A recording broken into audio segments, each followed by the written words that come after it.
Bonjour, bienvenue dans la Minute Rollist. Aujourd'hui, nous sommes le 1er décembre.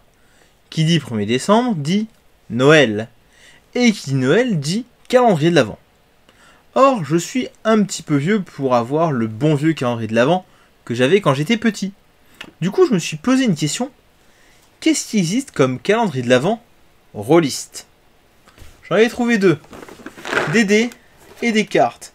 Et dans cet épisode spécial hors série de Minute Rollist, nous allons voir lequel des deux est le plus intéressant. C'est la Minute Rollist. Bon, j'aurais pu faire 24 vidéos, voire même 48 vidéos, avec à chaque fois, j'ouvre une case, je montre ce qui est dedans, mais au final, ouvrir au jour le jour, on s'en fout. L'important, c'est quel est le contenu de ces boîtes, et au final, en tant que rolliste, qu'est-ce qui va en ressortir? Qu'est-ce qu'on va réutiliser demain, le mois prochain, l'année prochaine? Qu'est-ce qui va en rester? Ah oui, et d'avance, avec un petit peu de retard, désolé pour tous les bruits que ça va faire. Pour commencer, nous allons parler du calendrier de l'Avent Q-Workshop. Q-Workshop, vous les connaissez sûrement si vous êtes un rolliste. Ils font des dés, et des dés de plutôt bonne qualité. Du coup, Q-Workshop nous a fait un calendrier de l'Avent qui contient des dés. 24 dés pour 35 €. Ça fait un petit peu cher quand même, mais sait-on jamais? Qu'a-t-il comme dés dedans? Qu'est-ce qui peut justifier 35 € pour des dés? Voici le contenu de mon calendrier d'Avent. Pourquoi le mien? Parce que certains dés sont communs à tous les calendriers, et d'autres, sont juste des rebuts. Ce sont juste des dés qui sont retrouvés tout seuls, orphelins, un tirage trop important, pas assez important, peut-être même des défectueux, qui sait. En tout cas, seule une partie de ces dés, plus précisément 9 dés, sont importants. Chaque calendrier contient un set de 8 dés. 2 dés 4, 1 dés 6, 1 dés 8, 1 dés 10 dizaines, 1 dés 10 unités, 1 dés 12 et enfin 1 dés 20. Une chose vous a peut-être interloqué. J'ai dit 2 dés 4. Voici les nouveaux dés 4 de chez Q-Workshop. Nous sommes face à ce qu'on pouvait appeler autrefois un dés 2. 2 coudes, mais 4 faces. C'est à cela que vont ressembler désormais les dés 4 de chez Q-Workshop. Par contre, quitte à vouloir promouvoir une nouvelle forme de dés 4, autant supprimer l'ancien dés 4 triangulaire du set, non?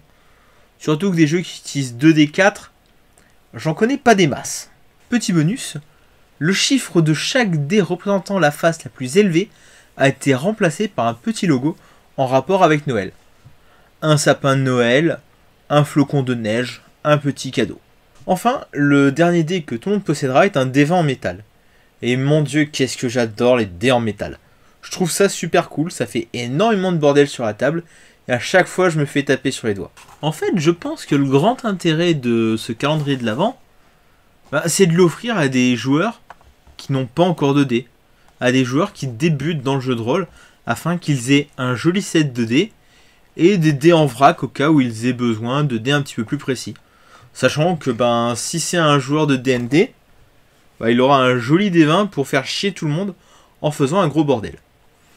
35 €, pour moi, je trouve ça un peu cher. Par contre, je trouve ça cher en tant que calendrier de l'Avent et en tant que rolliste qui possède déjà un certain nombre de dés.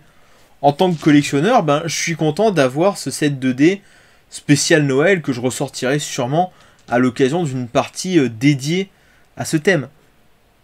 Par contre, je pense qu'en tant que cadeau de Noël anticipé pour un jeune rolliste qui n'a pas encore de set de dés, c'est plutôt sympa. Au final, le gros défaut, je trouve, c'est ça.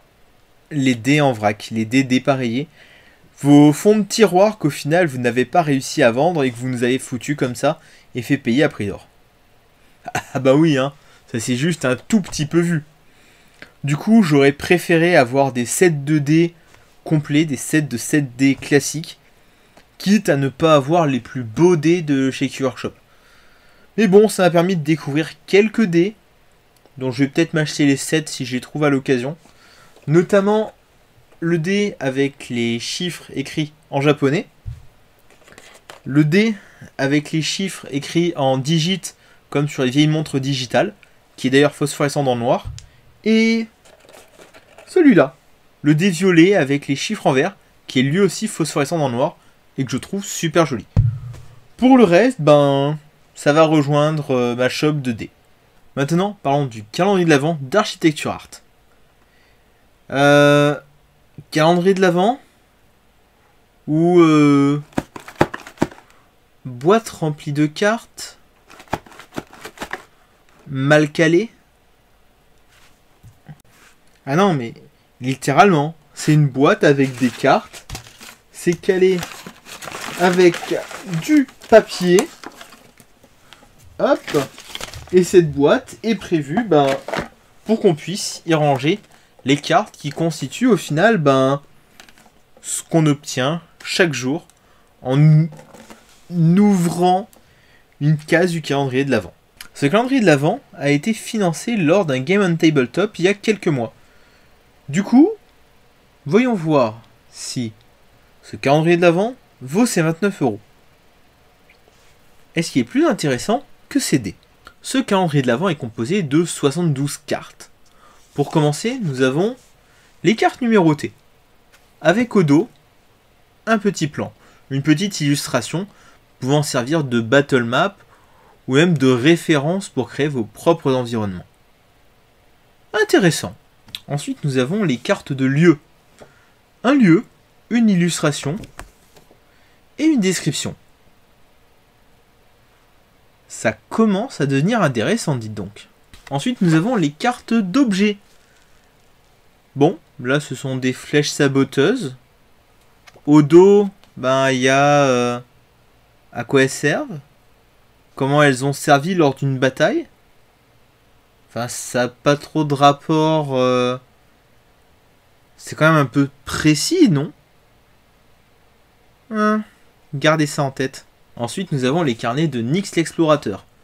Sur ces cartes, au dos, nous avons un fait, un objet, découvert par un personnage nommé Nyx, qui nous en parle, qui nous parle de ce qu'il y avait autour, du lieu où il l'a découvert. Ça peut être intéressant. Allez, pourquoi pas. Ensuite, nous avons des cartes de PNJ.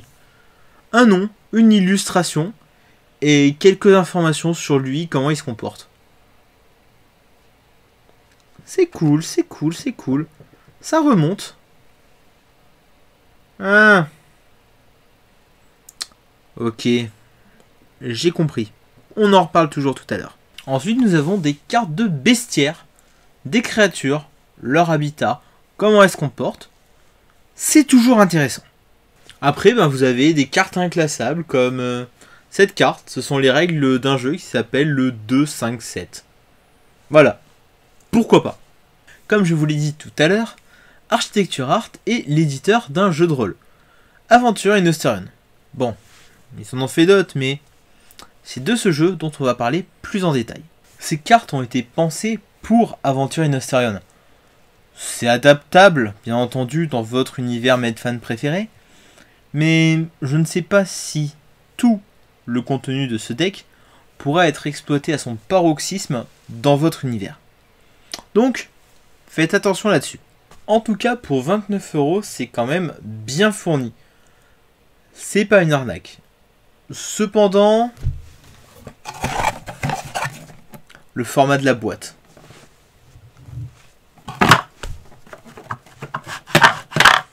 Pourquoi vous n'avez pas fait une boîte à la bonne taille? Merde.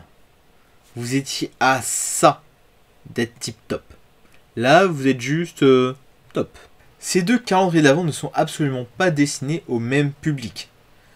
Celui de Q-Workshop est pour moi destiné à des nouveaux rôlistes qui ont envie d'avoir un joli set de dés et quelques dés en vrac pour pouvoir jouer à peu près tout et n'importe quoi. Celui-ci par contre est typiquement destiné aux meneurs d'univers Medfan qui ont envie d'avoir une petite base de données exploitable à tout moment et facilement. Si l'un de ces calendriers vous intéresse, vous trouverez dans la description un lien pour pouvoir les acheter sur les sites de leurs éditeurs respectifs. Et c'est avec cette vidéo que je vais inaugurer mon calendrier de l'Avent 2021. Bon, je vais pas réussir à faire une vidéo par jour. Par contre, je vais quand même essayer d'en faire 2 par semaine. À chaque fois, je vous présenterai un jeu qui m'a plu, un jeu qui peut plaire à beaucoup de monde, et un jeu qui plaira sûrement à votre MJ habituel. Ou à vous en tant que MJ peut-être. Vous n'avez pas envie de rater mon calendrier de l'Avent? Rien de plus simple, il vous suffit de vous abonner à la chaîne de la Minute Rollist. Sur ce, je vous dis à demain pour la prochaine Minute Rollist. Ciao.